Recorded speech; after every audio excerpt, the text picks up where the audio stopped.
हमारे आसपास भूतों की एक काल्पनिक दुनिया है, लेकिन हम उस दुनिया से बिल्कुल अनजान रहते हैं। बहुत सी प्राचीन किताबों में भूतों के अस्तित्व का वृतांत मिलता है। भूत का बच्चा, भूतिया बच्चा कहानी उन्हीं काल्पनिक घटनाओं से प्रेरित होकर लिखी गई है। एक छोटे से शहर में सुनीता नाम की एक औरत रहती थी। वह शादीशुदा थी, लेकिन उसकी कोई औलाद नहीं थी। 3 बार उसका गर्भपात हो चुका था। वह बच्चे को पाने के लिए व्याकुल रहती थी, लेकिन हर बार उसकी गोद सूनी ही रह जाती थी। सुनीता ने औलाद को पाने के लिए कई तरह के उपाय किए थे। इसके बावजूद उसके घर का आंगन बच्चों की किलकारियों के लिए सूना था। सुनीता का पति एक मजदूर था और वह अपनी पत्नी से बहुत प्यार करता था। उसे भी अपने बच्चे की चाहत थी, लेकिन ऊपर वाले की मर्जी के बिना उसका यह सपना पूरा नहीं हो सकता था। सुनीता चौथी बार फिर से गर्भवती होती है।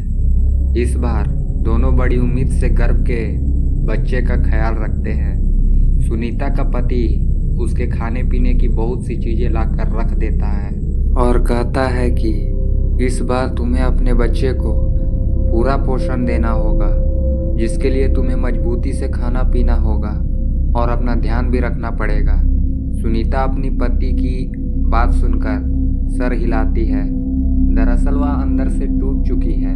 बच्चे को पाने की उसने अपनी सारी उम्मीदें खो दी है, लेकिन अपने पति के आत्मविश्वास को देखकर वह अपनी हिम्मत बढ़ाती है और तय करती है कि इस बार वह मां बनकर ही रहेगी।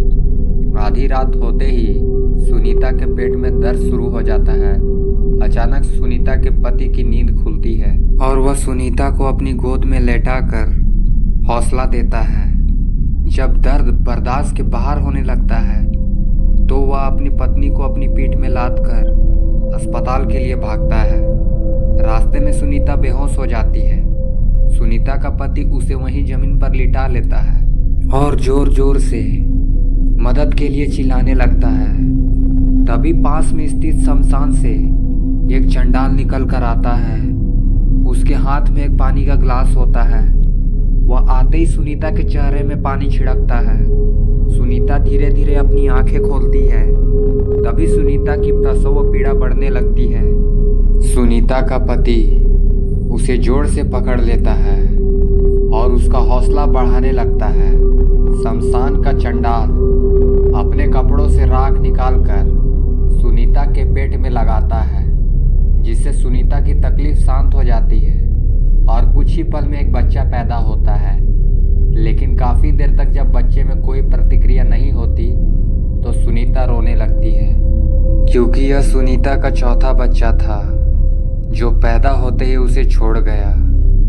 सुनीता का पति बच्चे की मौत से दुखी हो जाता है, लेकिन वह अपनी पत्नी के सामने अपना दुख व्यक्त नहीं करता। तभी उसकी नज़र चंडाल पर पड़ती है।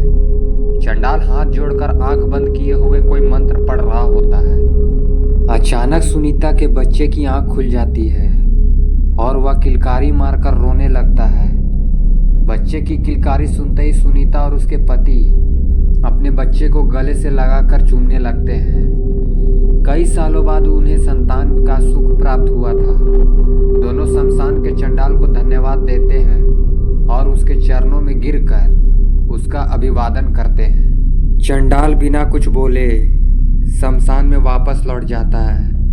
सुनीता का पति अपनी पत्नी और बच्चे को साथ में लेकर घर वापस आ जाता है। दोनों अपने बच्चे के साथ बहुत खुश होते हैं। एक रात सुनीता की नज़र खुलती है तो वह देखती है कि उसका बच्चा कमरे में पैदल चल रहा है, लेकिन वह तो सिर्फ 2 महीने का है। सुनीता सोच में पड़ जाती है कि इतना छोटा बच्चा कैसे चल सकता है। वह अपने पति को जगाती है, लेकिन गहरी नींद में होने की वजह से वह नहीं उठता।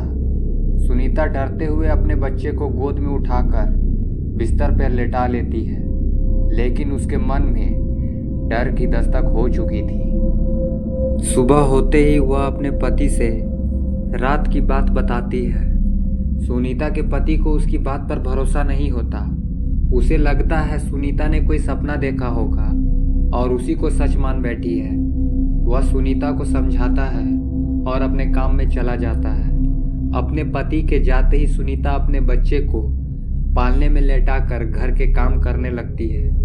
घर के काम करने के बाद सुनीता अपने बच्चे को दूध पिलाने के लिए उसके पास जाती है और वह डर जाती है जब अपने बच्चे को खून से भिड़ा हुआ मुर्गे के पंखों के साथ खेलते देखती है। तभी पड़ोस की महिला सुनीता के घर आती है और कहती है, मेरा मुर्गा नहीं मिल रहा है, क्या तुम्हारे घर में आया है? सुनीता कुछ नहीं समझ पा रही थी। उसका दिल मानने को तैयार नहीं था कि इतने छोटे से बच्चे ने इतना बड़ा मुर्गा खा लिया था। वह अपनी पड़ोसन से झूठ कह देती है कि मैंने नहीं देखा है। शाम को जब सुनीता का पति घर आता है तो सुनीता बहुत घबराई होती है और कमरे के कोने में शांत बैठी होती है। वह आते ही सुनीता से कहता है, क्या हुआ, तुम ऐसे क्यों बैठी हो? तभी वह अपने पति के गले लगकर रोने लगती है और कहती है, यह कोई साधारण बच्चा नहीं, क्योंकि आज इसने पूरा जिंदा मुर्गा ही खा लिया। सुनीता का पति यह बात सुनते ही हक्का बक्का रह जाता है। वह जल्दी से उसी शमशान की तरफ भागता है जहां यह बच्चा पैदा हुआ था। वह पहुंचते ही उससे वही चंडाल फिर से दिखाई देता है। उनके पास पहुंचते ही वह कहने लगता है, बाबा, वह बच्चा तो असाधारण है, क्या उसे कोई भूत बाधा आई है? लेकिन चंडाल को सब कुछ पहले से ही पता था। वह कहता है, तुम्हारा बच्चा तो पैदा होते ही मर गया था, लेकिन तुम लोगों के दुखों को देखते हुए मैंने एक प्रेतात्मा को तुम्हारे मृत बच्चे के शरीर में प्रवेश करवा दिया था, जिसकी वजह से वह जिंदा है। लेकिन वह एक अमावस्या तक ही प्रेतात्मा उस बच्चे के शरीर में रह सकती है और उसके बाद तुम्हारे बच्चे की सांसें बंद हो जाएगी। चंडाल की बात सुनकर वह उनसे इस समस्या के समाधान पूछता है। चंडाल बताता है कि यह तो तुम्हारे कष्टों की शुरुआत है। अगर वह बच्चा तुम्हारे घर में रहा तो हर दिन तुम्हारे घर में मौत का तांडव होगा, क्योंकि यह भूत का बच्चा है। लेकिन यदि बच्चे की माँ शमशान में सारी रात उस बच्चे के साथ भूतिया साधना करे तो तुम लोगों की जान बच सकती है। सुनीता का पति अपने घर पहुंचकर अपनी पत्नी को सारी बात समझा देता है, लेकिन वह अपने बच्चे से जुदा नहीं होना चाहती। वह कहती है, जब तक मेरा बच्चा मेरे साथ है मैं उसे जानबूझकर अपने से अलग नहीं कर सकती, भले या मेरी जान ही क्यों न ले ले। सुनीता के पति को अंदाजा था कि उन्होंने बहुत बड़ी आफत पाल ली है। वह मन में तय करता है कि जब सुनीता सो जाएगी तो वह उसके बच्चे को उससे अलग कर देगा। सुनीता का पति रात होने का इंतजार करने लगता है। जैसे ही सुनीता सो जाती है वह बच्चे को लेकर शमशान पहुंच जाता है और चंडाल के पास जाकर कहता है, बाबा, ये आफत आप ही संभालो, बस हमें बचा लो। चंडाल बच्चे को देखते ही उसे डांटते हुए कहता है, तुमने अपने साथ साथ मेरी मौत का भी इंतजाम कर लिया, जो इसे इसकी माँ के बिना ले आए। चंडाल के इतना बोलते ही बच्चे की आंखें लाल हो जाती है और वह जमीन पर खड़ा हो जाता है। चंडाल बच्चे के सम्मोहन में वशीभूत हो जाता है और वहीं शमशान में बने हुए एक गड्ढे में गिरकर बेहोश हो जाता है। सुनीता का पति चंडाल की दुर्दशा देखकर डर जाता है और वहां से भागने लगता है, लेकिन एक अदृश्य ताकत उसे पैरों से पकड़कर कई बार जमीन पर पटकती है, जिससे वह लहूलुहान हो जाता है और बच्चा उसे उसी गड्ढे में डाल देता है जिसमें चंडाल पहले से पड़ा हुआ है। दोनों के गड्ढे में जाते ही शमशान में जोरदार हवाएं चलने लगती है और मिट्टी उड़कर उसी गड्ढे में जाने लगती है और देखते ही देखते दोनों जिंदा ही दफन हो जाते हैं। यहाँ दूसरी तरफ जैसे ही सुनीता की नींद खुलती है उसका बच्चा उसके बगल में लेटे हुए मुस्कुरा रहा होता है, लेकिन सुनीता के पति का कुछ पता नहीं चलता है। वह रात भर अपने पति का इंतजार करती रहती है और इसी के साथ यह कहानी समाप्त हो जाती है।